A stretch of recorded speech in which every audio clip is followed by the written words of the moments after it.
You're listening to Nurture Your Zest.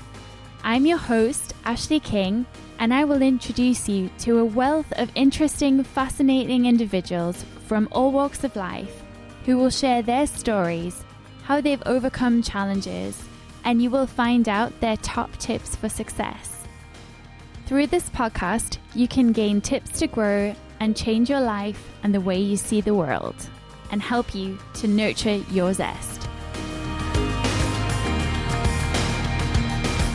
Hello everyone, today I'm here joined by Darren Tate, who is from Suitability, and I'm so excited to tell you more about what he's doing. I actually got to see him recently at International Men's Day, where I got to hear about his fabulous initiative. So I'll hand over to Darren to tell you about himself. Yes, so my name's Darren Tate. I currently work for a charity and we support kind of people with mental and physical health barriers gain access to employment, education and training. I've been kind of within that just over a year now. So how did Suitability emerge from what you're currently doing with the charity? So Suitability came about with, I think it was one of my kind of participants, and so we kind of work closely with the job centres, and referral from the job centres for women are SmartWorks. So they're a kind of charity set up nationwide, and they support women with free interview clothes. But the best bit is the confidence, the growth, the resilience, and at the minute there's nothing for men. The job centres generally kind of ask the individual to go out by their own and then go back with the receipt, and it's not a very nice process. So kind of Suitability, the vision is, it would almost be that kind of pathway into support, kind of a man with not necessarily just a suit, but the confidence to, kind of succeed, and around what their kind of other additional needs are. Brilliant. I'm a huge fan of SmartWorks, actually. I've been following their progress for a while and seeing the huge impact that they've had on women in the Northeast, but also around the country. And my favourite thing is seeing the success stories. This is a person who has come in and they've got a beautiful interview suit and now they've got the job. And those kind of things are so powerful, and I know they uplift women in the Northeast.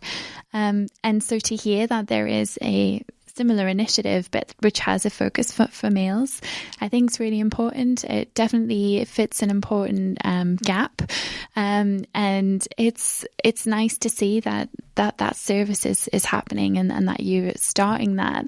And how have people been in terms of, since you started talking about your idea and started to network or tell people about what you're doing, what's the response been like? It's overwhelming. Sort of kind of became clear that obviously there is a big need. Generally, the people I speak to, you can kind of see once I tell them what the idea is and that the kind of the model. You can see people constantly thinking of ideas of how they can kind of link in with, or if they know somebody, or if they've got suits. It is really kind of, quite a nice way of looking at how social good can kind of take off in, kind of within communities. And I think it was just, even from a simple tweet, can kind of go the distance. So it was kind of, I think one Friday evening I tweeted the next charity and department, and I think it was 4 days later got 3 massive boxes full of kind of free interview clothes. And it's those little bits that you kind of think, right, this is something that needs to kind of be set up. And there's loads of services out there that I'd love to link in with and utilise and kind of advocate, especially kind of around mental health. So it's definitely something that it's kind of given us the motivation to keep going. That's really great to hear. I'm so glad you've had a really powerful response like that. However, it's made me think immediately, how many people are working on the project? Is it just yourself? It's just me, yes. Okay. Yeah. Wow. So when you have a outpouring of kindness like that from sponsors or people getting in touch, you'll be doing all of the social media or the messaging. managing your emails, making time for press inquiries, and then having to log all of the supplies that come in. So all those suits, where are they stored?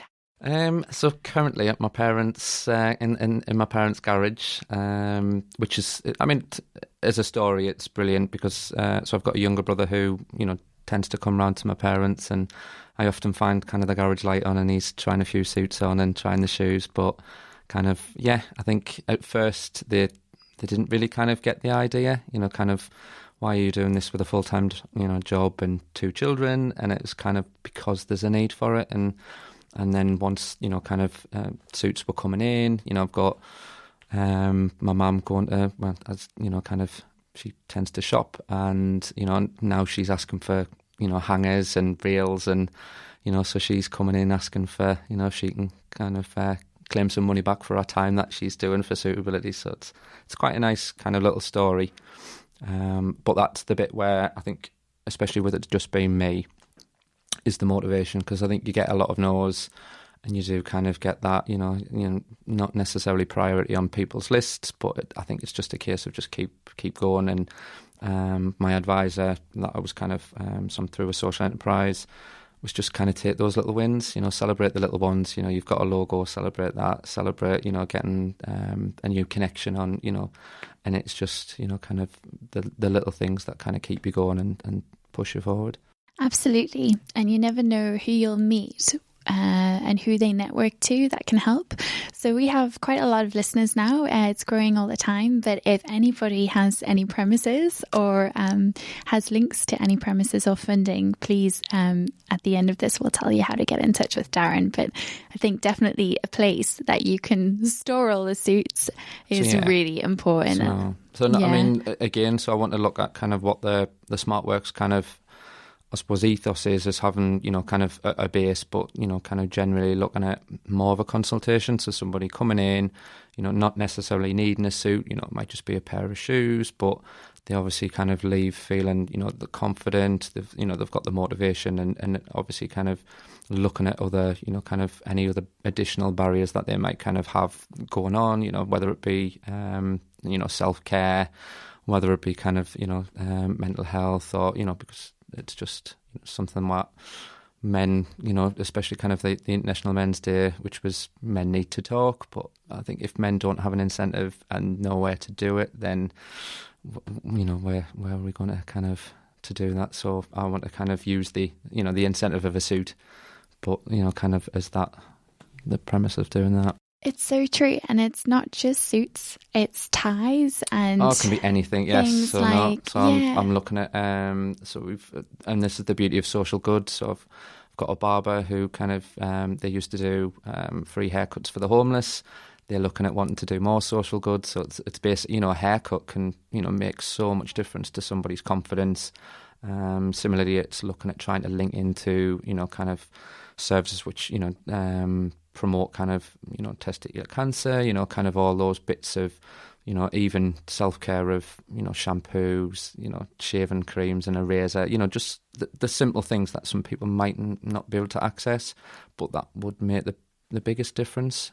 Because obviously, if you've ever been for an interview, the interviewee, the interviewers, they have no idea of what your story is or how your morning's set up or how confident or kind of anxious you're feeling, whereas, as I say, kind of my personal experience of wearing a suit is, kind of it makes me feel, kind of I could just potter about and, just because when's the next time you're going to wear one? So it's true. And also when people are feeling down, or maybe if they have got additional needs, or they need some extra support, it can be really hard to ask for help. And if you're feeling like you're going through a tough time, especially we know from International Men's Day, but also there's a lot of conversations happening at the moment about getting men to talk, about encouraging them to embrace their vulnerability, to cry if they need to, all of these things, because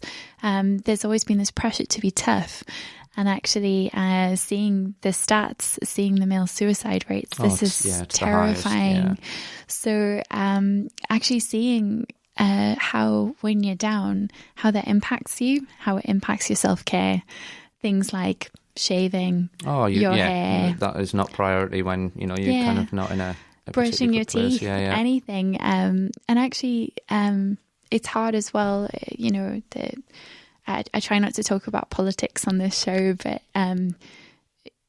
financially and politically, this country is it has a lot of complications for many people who are struggling and on the breadline. Mm-hmm. There isn't really a lot of place to go, so that those are additional pressures. The financial elements of getting a suit, actually being able to confidently turn up in something that you feel good in, to have that additional confidence. So what you're doing is really good. I'm really interested in what made you think about getting involved in something like this. So you've always, there's a big world. You could be doing anything.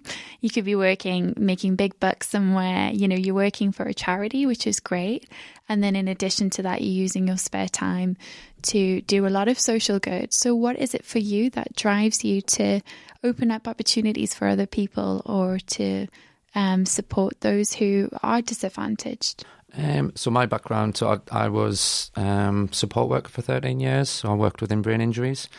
And a lot of that was, kind of the, starting from scratch and kind of building somebody up to the point where they could just function kind of, with the smallest of tasks. But just looking at that level of support kind of, made me kind of realise, well, actually, the time that you just spend might be little with somebody, but can make the biggest difference. I was unfortunately made redundant, but had the safety net of, being able to look for work whilst still getting paid, and actually looking for something that I actually want to do rather than what I needed to do. And then I think possibly last year, it was just kind of, I think just again looking at why isn't there a service, why isn't there something that it's the easiest thing that could be done, but, trying to get that, mentality of, well, why isn't there something for men? And then kind of, as I said, from this year, it was just kind of, if I don't try, then kind of I'll never know. And I think it was just, even just almost kind of wearing two hats, and one job finishes, the other one starts, but again, getting that confidence of, telling somebody an idea and kind of seeing their, their level change, and think, well, that, for me, it's very much confidence when someone says, I think what you're doing is brilliant, because that gives me the kind of, the support. But again, I think where I am in the networks and what I do kind of in my spare time, so, kind of a run for a charity, we run to community things, it's those things where you actually see what the smallest differences can kind of make to some people's lives. So absolutely. I'd like to know a little bit more about your running. So is it called Good Gym? So it's called Good Gym, yes. We are really big advocates of, again, so I refer people who are on, kind of my caseloads, constantly, we basically set up, so it's based in Newcastle, but, we run to community charities, and literally just do good deeds. So there could be 30 of us. That would take, kind of a couple of members of staff, a good few hours, where, it takes us 20, 25 minutes, if that. But, we do the running side as well, which, again, is the social side. It's a bit of stability.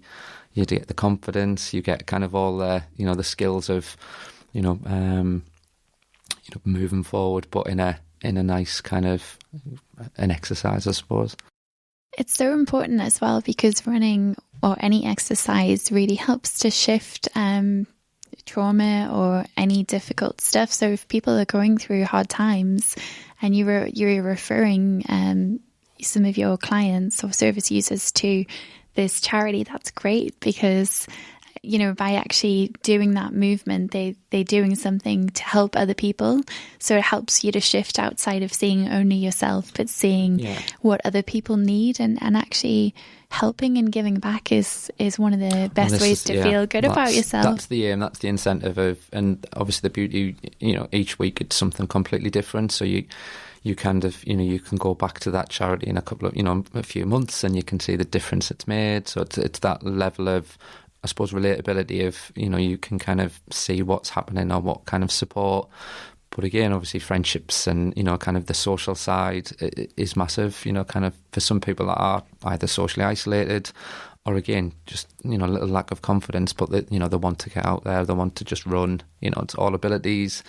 When I'm trying to kind of push people to kind of come along, straight away people are, I'm not a runner, I can't run. It makes no difference. You can still, if there's a charity that you want to come along and support that day, then why not? So. And it's great as well that they also have the opportunity to learn new skills. So if you're doing something for a particular charity or community project, then you're also gaining skills that you can talk about in an interview or on your CV or things like that. What type of things are you doing with Good Gym where you're going to do stuff in the community? What might some of the weeks that you've been involved, how were those activities? What did you do? So this week we were up at so basically kind of a homeless housing unit. And we were kind of putting together stockings for the residents that live there. And what would have took, kind of a few members of staff, I think we did it in 20 minutes. But, kind of seeing all them kind of lined up and kind of the individuals that they're going to support, kind of that, I think made quite a lot of people a little bit more aware of, kind of almost the, the community that we live in. A few weeks ago we do leaflet drops for services, just it's free advertising, it's promoting services, but again it's getting people involved in the community. I think again a few weeks we were at another, so it was Recycle Your Bike, which kind of they look at basically kind of going out and getting bikes that have just been left and kind of rubbish tips and things. They do them up, they try and give them to disadvantaged communities, but then again you kind of you link in, and when you do start seeing people on social media or kind of out and about, it's really nice to kind of be able to go back and kind of see what kind of difference you've done. So we might be painting some shutters or sweeping some floors, but you've got 20 to 30 people doing that, and it's quite a nice little experience. It's really nice to hear about. I'd like to ask you a bit more about men and men's needs. So can you tell us why maybe some of your service users or people you've come across, why it's hard for men to talk about their feelings? It's the stigma. I think mental health, again, as a male, kind of depending on when you were brought up, it was very much men don't cry, kind of men shouldn't cry, there's a time and a place. And I think it's trying to kind of destigmatise, kind of we can talk about it, why shouldn't it be something, when someone kind of expresses, I've got asthma, nobody looks at them any different. But if you see you've got mental health issues, that, kind of, people just are a little bit standoffish. And when you're looking for employment, if you've got to mention to the employer you've got mental health problems,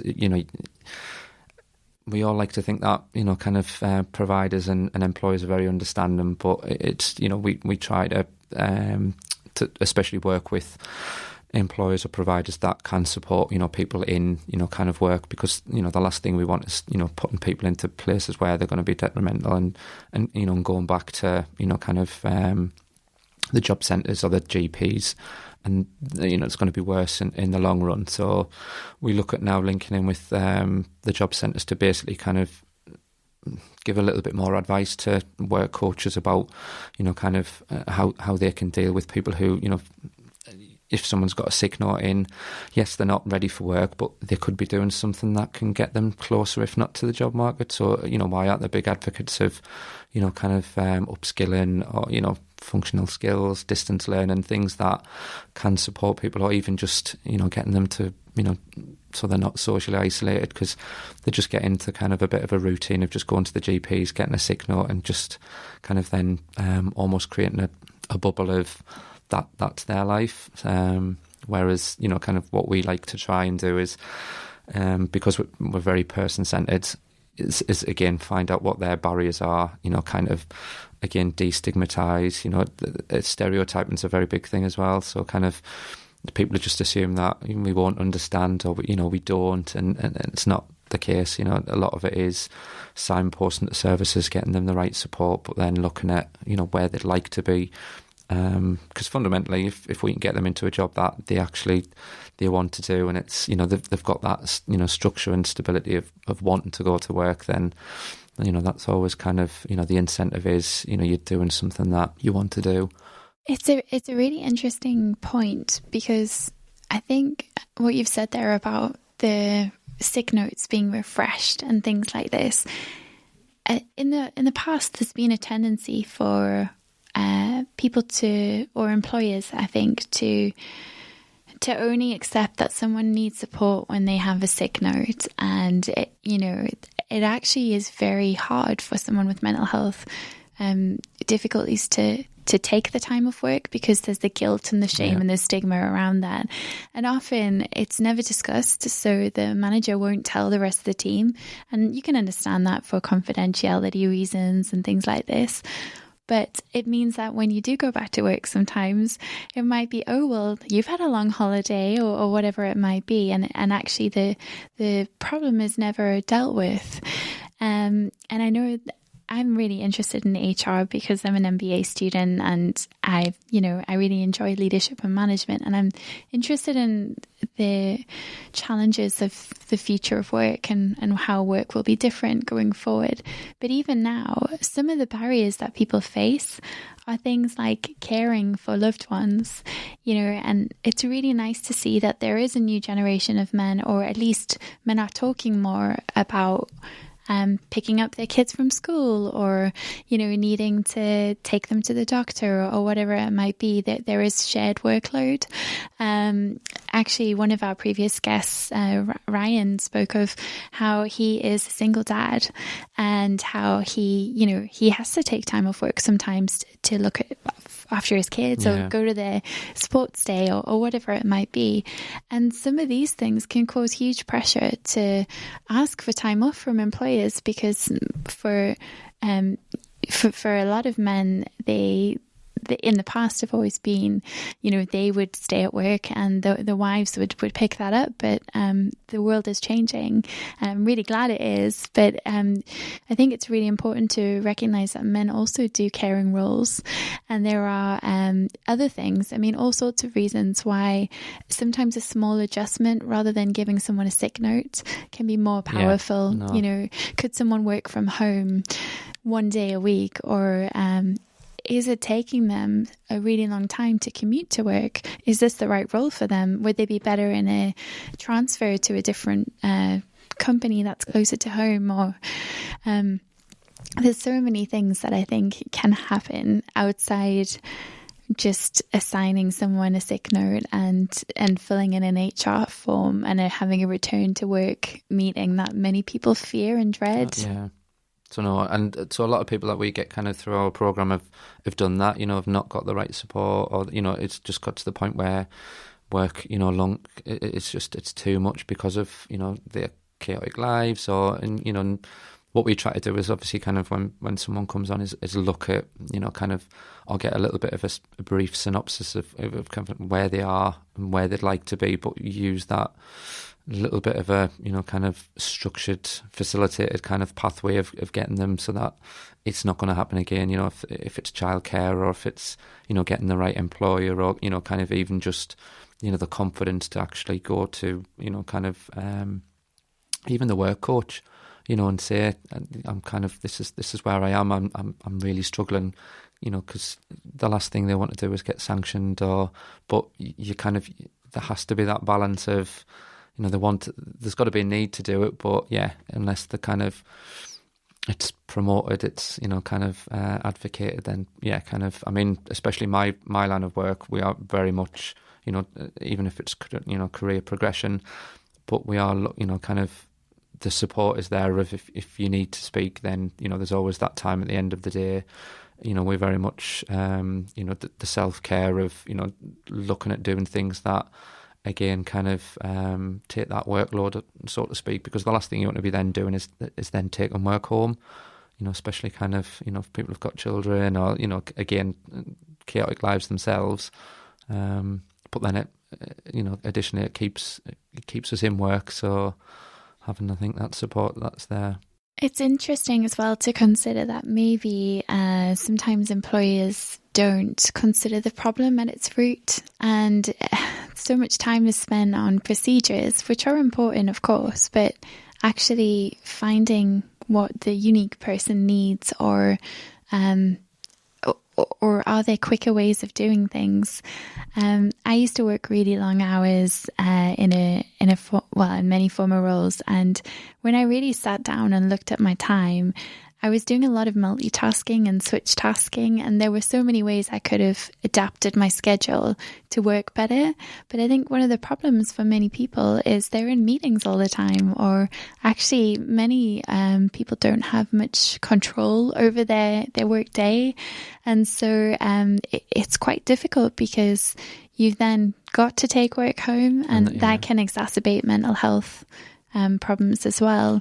Yeah, I think a lot of it as well is having that understanding employee, because I think, again, age can play a big factor. So, if you've got a member of staff who, is fairly young, kind of depending on how management or what that job role is, it's just, well, they'll be able to do it. They're young, they're fit, everything will be fine, and kind of then the older generation, it's kind of, they kind of miss that little bit of, is that person, again, socially isolated? Is it, kind of, how are they getting their support because of their generational kind of, can they talk? Are they, because depending on age, you might feel that you've got that little bit closer connection with, kind of your boss, depending on your age. But if you kind of, depending on how young a professional you are, that might kind of, you might find that a bit of an issue, or, kind of struggle to speak to an employer about, kind of what you would deem as barriers, whereas, the older generation might just, kind of feel that's easy to talk about.